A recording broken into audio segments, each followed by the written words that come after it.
Olá, pessoas! Os portugueses também acabaram colonizando a América, fazendo parte do processo das grandes navegações. Em busca no caminho com as Índias, uma das consequências é a ocupação do litoral da América do Sul, formando um país que eu acho que você conhece, que é o Brasil. Os portugueses foram pioneiros nas grandes navegações. Eles estavam em busca de chegar às Índias para ter acesso direto à produção de especiarias e trazer para a Europa e vendê-las, fugindo assim dos impostos, dos navegadores italianos e lucrando cada vez mais. Porém, o projeto de navegação português não seguiu o mesmo caminho italiano, ou seja, o mar Mediterrâneo. Os portugueses encontraram um novo caminho circunnavegando a África. Ao explorar esse continente, eles passaram também a retirar minérios e a escravizar os africanos, fazendo com que o reino português crescesse, como potência e também como influência na própria Europa. Em 1498, o navegador português Vasco da Gama chega às Índias, em Calicut. Lá, ele enche a sua embarcação de pimenta, canela, cravo, as famosas especiarias e leva para a Europa. Essa viagem dá aos portugueses um lucro de 6.000%.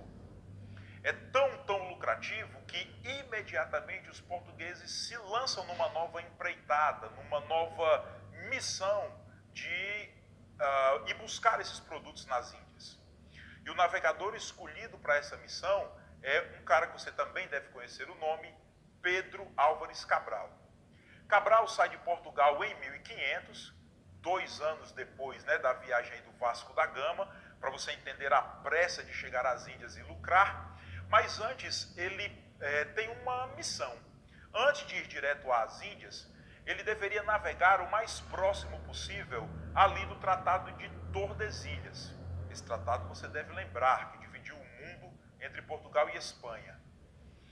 Nessa navegação, então, o Cabral acaba tomando posse de um território na América referente ao seu espaço no Tratado de Tordesilhas.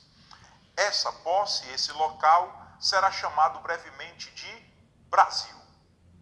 Há um documento muito importante para a nossa história, que é a Carta do Pero Vaz de Caminha, que apresenta a visão europeia dessa ocupação. Ele fala de como eram os índios, de como eles chegaram à praia, de que eles ainda não encontraram ouro naquele momento, mas que eles tinham essa esperança, esse interesse. Afinal de contas, a colonização ela tem esse objetivo, explorar o território para enriquecer a metrópole. Nesse princípio, há o contato com os índios, mas os portugueses não encontram ouro nem prata, e eles têm um comércio em desenvolvimento com a Índia. Interessava muito mais os lucros da Índia do que com o Brasil. Então, a princípio, não há uma efetiva colonização desse território. Na verdade, o que vai acontecer é uma exploração econômica daquilo que eles encontraram em abundância no litoral. E, nesse caso, foi uma árvore de tronco largo e que no núcleo dessa árvore, no centro dela, era possível tirar um sumo avermelhado utilizado para fazer tinta. Essa árvore é o pau-brasil, chamado pelos índios de Ibirapitanga. Essa árvore ela foi extremamente explorada no litoral brasileiro para fazer tintas e móveis na Europa. E quem acabou trabalhando nessa fase, nessa exploração das árvores, foi o próprio índio. Os portugueses fizeram uma troca de produtos com os índios, o chamado escambo. Enquanto os portugueses forneciam espelhos, roupas, talheres, coisas que os índios não tinham, e também ferramentas, os portugueses deram aos índios machados, serrotes, que também facilitou a sua vida. Os portugueses ganhavam dos índios a sua mão de obra, a extração da madeira, a limpeza dessa madeira para ser enviada para a Europa. E como não há uma efetiva colonização inicial, os portugueses criaram feitorias em nosso litoral.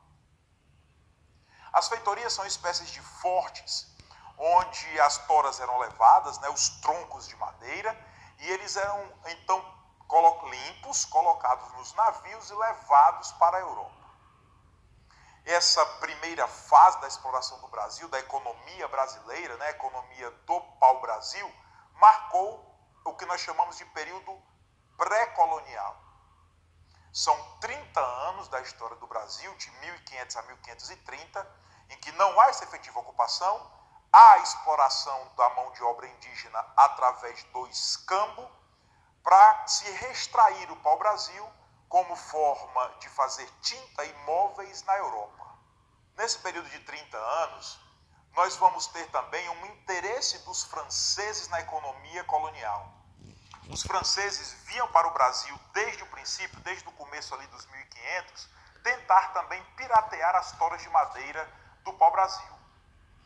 Passando esses 30 anos, os portugueses notaram que o comércio com o Oriente diminuiu, ou seja, não era mais tão lucrativo, havia uma concorrência e que, se eles não tomassem posse definitiva do território, era capaz deles perderem essas terras para os estrangeiros, principalmente os franceses. Foi decidido então, depois desse longo período de 30 anos, que os portugueses iriam efetivamente colonizar e explorar, né, o seu território na América. E aí vem para o Brasil a primeira expedição colonizadora efetiva, com um cara chamado Martim Afonso de Souza. As expedições que vinham anteriormente eram expedições de exploração de território, de proteção, mas é a do Martim Afonso de Souza que vem colonizar, trazendo soldados, trazendo padres, alguns colonos, e ao chegar aqui, então, ele forma a primeira vila no Brasil, a vila de São Vicente, que atualmente faz parte da região ali de São Paulo, no sudeste do país. Como o Brasil agora vai ser efetivamente colonizado, Portugal então tem que tomar conta de todo o litoral brasileiro, né, que vai do litoral do Atlântico até o Tratado de Tordesilhas. Os portugueses resolvem então criar uma administração semelhante à que eles já haviam feito na Ilha da Madeira, lá perto de Portugal. São as chamadas capitanias hereditárias. A intenção era dividir o território em faixas territoriais que vão do litoral até o Tratado de Tordesilhas e assim ocupar e administrar todo o território. Essa divisão, essas faixas territoriais, seriam entregues aos chamados donatários. O donatário é um nobre ou um militar, alguém de posses, né, que tivesse dinheiro e pudesse bancar a colonização portuguesa. Porque o rei de Portugal, cara estudante, não estava interessado em gastar dinheiro na colônia, não. Ele só queria explorar. Então, cabia aos donatários vir para o Brasil, né, para, no caso, a América Portuguesa, e aqui bancar a exploração desse território.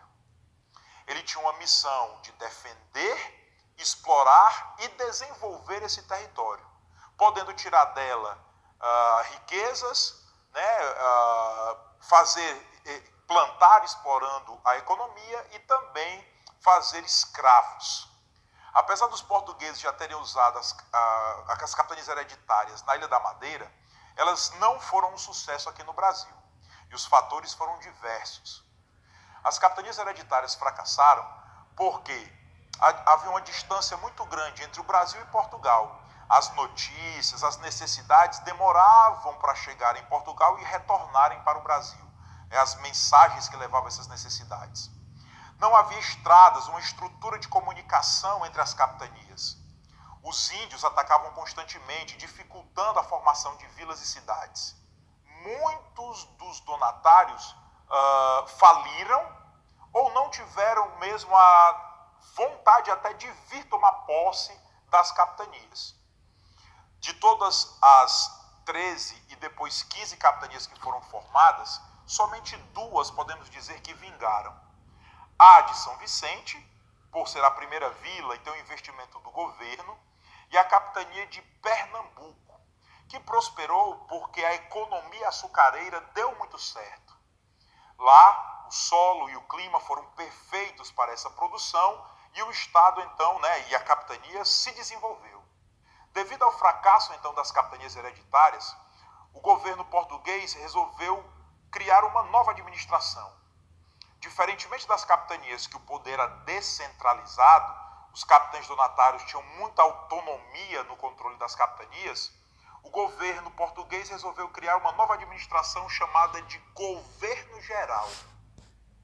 O Governo Geral foi instaurado na Bahia e lá seria um poder centralizado, ligado e subordinado somente ao rei de Portugal. Então a hierarquia brasileira ficaria o rei de Portugal, o governador geral e os capitães donatários. As capitanias elas não foram desfeitas, mas todas agora deveriam obediência ao governo geral. Os governadores vieram para explorar e desenvolver também o território, cuidar da administração. Os três primeiros governadores gerais são os mais citados nos livros. O Tomé de Souza, Duarte da Costa e o Mendes Sá. Paralelo ao governo geral, os franceses conseguiram formar uma colônia aqui no Brasil. Em 1555, ali no governo do Duarte da Costa, esse segundo governador geral que eu citei, eles criaram uma colônia, a princípio, no Rio de Janeiro. O general Villegagnon conseguiu formar um forte nessa região, porque, afinal de contas, os europeus tinham interesse na América, eles queriam colonizar, queriam explorar, igual os portugueses, os espanhóis, os ingleses. E os franceses conseguiram, então, formar uma colônia no Rio de Janeiro, enfraquecendo, inclusive, o poder do Duarte da Costa, que vai ser contestado por deixar isso acontecer. Os portugueses conseguem expulsar os franceses em guerra, e, ao serem expulsos, eles migram para o norte do Brasil, uma região mais erma, mais vazia, possível de se conquistar, e no Maranhão, no atual Maranhão, eles fazem um forte, o Forte de São Luís, em homenagem ao rei da França, Luís XIII. E no entorno desse forte vai surgir a cidade de São Luís do Maranhão. E no século XVII, 1600 e pouco, os franceses serão expulsos também definitivamente do país. Então cabe a você perceber que o interesse na América, mesmo com o direito português, ele se dando esse direito de colonização, outras nações também vão se interessar pelo Brasil.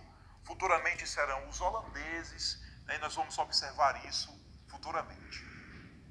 Então, esse primeiro momento da colonização portuguesa na América é o que vai fundar o país.